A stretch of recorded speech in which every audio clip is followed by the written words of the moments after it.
Guys, welcome back to my channel. ಹೇಗಿದ್ದೀರಾ ಎಲ್ಲರೂ? ನಾನು ತುಂಬ ಚೆನ್ನಾಗಿದ್ದೀನಿ. ಹೋಪ್ ನೀವು ತುಂಬ ಚೆನ್ನಾಗಿದ್ದೀರಾ ಅಂದ್ಕೊಂಡು ಇವತ್ತಿನ ವಿಡಿಯೋ ಸ್ಟಾರ್ಟ್ ಮಾಡೋಣ.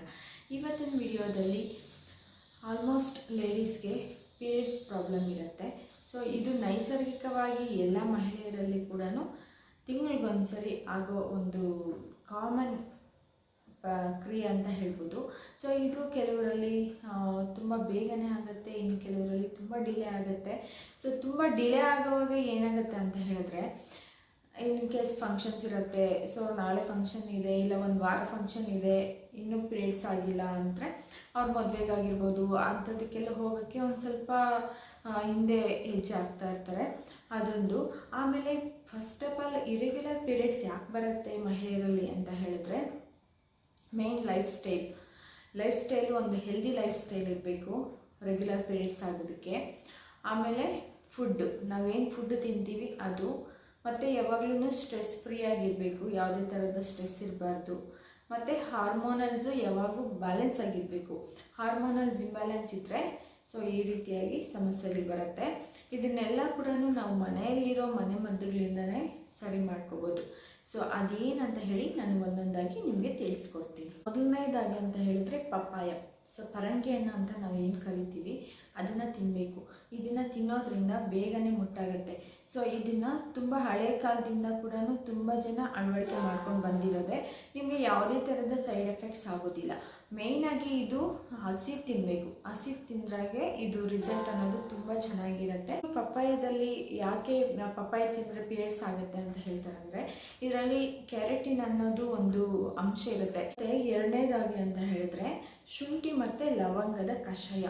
ನಾವು ಕಷಾಯಗಳು ಎಲ್ಲದರಲ್ಲೂ ನೋಡ್ತಾ ಇದ್ದೀವಿ. ಸೊ ಆಯುರ್ವೇದದಲ್ಲಿ ಕಷಾಯಗಳನ್ನ ಎಷ್ಟು ಕುಡಿತೀವೋ ಅಷ್ಟೊಂದು ನಮಗೆ ಬೆನಿಫಿಟ್ಸ್ ಇದೆ. ವೆಯ್ಟ್ ಲಾಸ್ಗಾಗಿರ್ಬೋದು, ವೆಯ್ಟ್ ಗೇನ್ ಆಗಿರ್ಬೋದು, ಪೀರಿಯಡ್ಸ್ ಬೇಗ ಆಗ್ಲಿಕ್ಕಾಗಿರ್ಬೋದು, ಪೀರಿಯಡ್ಸ್ ಲೇಟ್ ಆಗ್ಲಿಕ್ಕಾಗಿರ್ಬೋದು, ಎಲ್ಲದರಲ್ಲೂ ಕೂಡ ಕಷಾಯಗಳು ಅನ್ನೋದು ನಾವು ತುಂಬ ಬಳಸ್ತಾ ಇರ್ತೀವಿ. ಅದರಲ್ಲೂ ಕೂಡ ಶುಂಠಿ ಮತ್ತು ಲವಂಗ ಕಷಾಯ ನೀವು ಮಾಡ್ಕೊಂಡು ಕುಡಿಯೋದ್ರಿಂದ ತುಂಬ ಅದು ನೈಸರ್ಗಿಕವಾಗಿ ನಿಮಗೆ ಮುಟ್ಟಾಗೋಕ್ಕೆ ಸಹಾಯ ಮಾಡುತ್ತೆ ಅಂತ ಹೇಳ್ಬೋದು.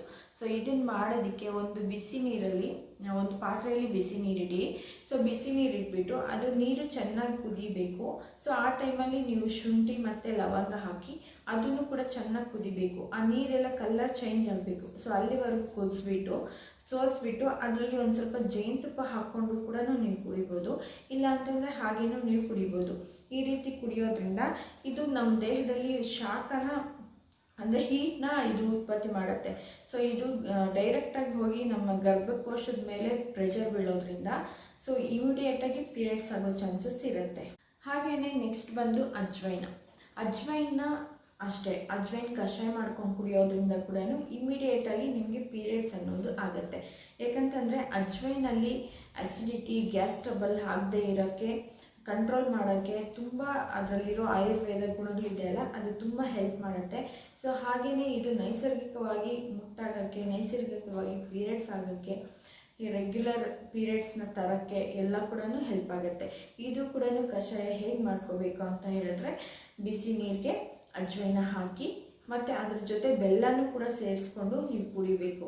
ಸೊ ಹಾಗಿರುವಾಗ ಅದು ಹೀಟ್ನ ಪ್ರೊಡ್ಯೂಸ್ ಮಾಡುತ್ತೆ ಬಾಡಿಯಲ್ಲಿ. ಸೊ ಹೀಟ್ ಯಾವಾಗ ಪ್ರೊಡ್ಯೂಸ್ ಆಗುತ್ತೋ ಬಾಡಿಯಲ್ಲಿ ಅದು ನೈಸರ್ಗಿಕವಾಗಿ ಇಮಿಡಿಯೇಟಾಗಿ ಪೀರಿಯಡ್ಸ್ ಆಗೋಕ್ಕೆ ಒಂದು ಹೆಲ್ಪ್ ಮಾಡುತ್ತೆ. ಹಾಗೆ ಇನ್ನೊಂದು ರೆಮಿಡಿ ಬಂದುಬಿಟ್ಟು ಕೊತ್ತಂಬರಿ ಬೀಜ ಮತ್ತು ಜೀರಿಗೆ. ಕೊತ್ತಂಬರಿ ಬೀಜ ಅಂತಂದರೆ ಧನಿಯಾ ಮತ್ತು ಜೀರಿಗೆ ಕಷಾಯ ಮಾಡ್ಕೊಂಡು ಕುಡಿಯೋದ್ರಿಂದ ಕೂಡ ನಿಮ್ಮದು ಪೀರಿಯಡ್ಸು ರೆಗ್ಯುಲರ್ ಅನ್ನೋದು ಬರುತ್ತೆ. ಸೊ ಧನಿಯಾದು ಜೀರಿಗೆದು ಹೇಗೆ ಕಷಾಯ ಮಾಡಬೇಕು ಅಂತ ಹೇಳಿದ್ರೆ, ಒಂದು ಪಾತ್ರೆಯಲ್ಲಿ ನೀರಿಟ್ಬಿಟ್ಟು ಜೀರಿಗೆ ಮತ್ತು ಧನಿಯಾ ಹಾಕಿಬಿಟ್ಟು ಚೆನ್ನಾಗಿ ಕುದಿಸ್ಬೇಕು. ಎಲ್ಲಿವರೆಗೂ ಅಂತಂದರೆ ಅದು ತುಂಬ ಬಣ್ಣ, ಅದು ಕಲರ್ ಚೇಂಜ್ ಆಗಬೇಕು, ಅಲ್ಲಿವರೆಗೂ ಕುದಿಸ್ಬಿಟ್ಟು ಕುಡಿಯೋದ್ರಿಂದ ಇದನ್ನು ಬಂದುಬಿಟ್ಟು ಖಾಲಿ ಹೊಟ್ಟೆಯಲ್ಲಿ ಕುಡಿಯೋದ್ರಿಂದ ನಿಮಗೆ ಒಂದೊಳ್ಳೆ ರಿಸಲ್ಟ್ಸ್ ಅನ್ನೋದು ಬರುತ್ತೆ. ಸೊ ನೀವು ಇಮಿಡಿಯೇಟಾಗಿ ಬೇಗನೆ ಪೀರಿಯಡ್ಸ್ ಆಗೋದಕ್ಕೆ ಚಾನ್ಸಸ್ ಇರುತ್ತೆ. ಇದು ಗೈಸ್ ಇವತ್ತಿನ ವಿಡಿಯೋ. ನಾನು ಹೇಳಿರೋ ಮದ್ದುಗಳಲ್ಲಿ ನಿಮಗೆ ಯಾವುದು ಕಂಫರ್ಟ್ ಆಗುತ್ತೋ, ನಿಮಗೆ ಯಾವುದು ಸುಲಭ ಆಗುತ್ತೋ ಅದನ್ನು ನೀವು ಮಾಡಿಕೊಂಡು ಕುಡಿಬೋದು. ಸೊ ಈ ರೀತಿ ಮಾಡೋದ್ರಿಂದ ನಿಮ್ಮ ಪೀರಿಯಡ್ಸು ರೆಗ್ಯುಲರ್ ಆಗುತ್ತೆ. ಹಾಗೆಯೇ ನಿಮಗೆ ತುಂಬ ದಿವಸದಿಂದ ಪೀರಿಯಡ್ ಆಗಿಲ್ಲ ಅಂತ ಹೇಳಿದ್ರೆ ಅದು ಕೂಡ ಪೀರಿಯಡ್ಸ್ ಕೂಡ ಆಗುತ್ತೆ ಗೈಸ್. ಸೊ ನನ್ನ ಚಾನಲ್ಲು, ನನ್ನ ವಿಡಿಯೋ ಇಷ್ಟ ಆದರೆ ನನ್ನ ಚಾನಲ್ನ ಲೈಕ್ ಮಾಡಿ, ಶೇರ್ ಮಾಡಿ, ಮತ್ತು ದಯವಿಟ್ಟು ಸಬ್ಸ್ಕ್ರೈಬ್ ಮಾಡ್ಕೊಳ್ಳಿ. ನಿಮ್ಮ ಫ್ರೆಂಡ್ಸ್ಗೂ ಫ್ಯಾಮಿಲೀಸ್ಗೂ ಕೂಡ ಶೇರ್ ಮಾಡಿ. Thank you.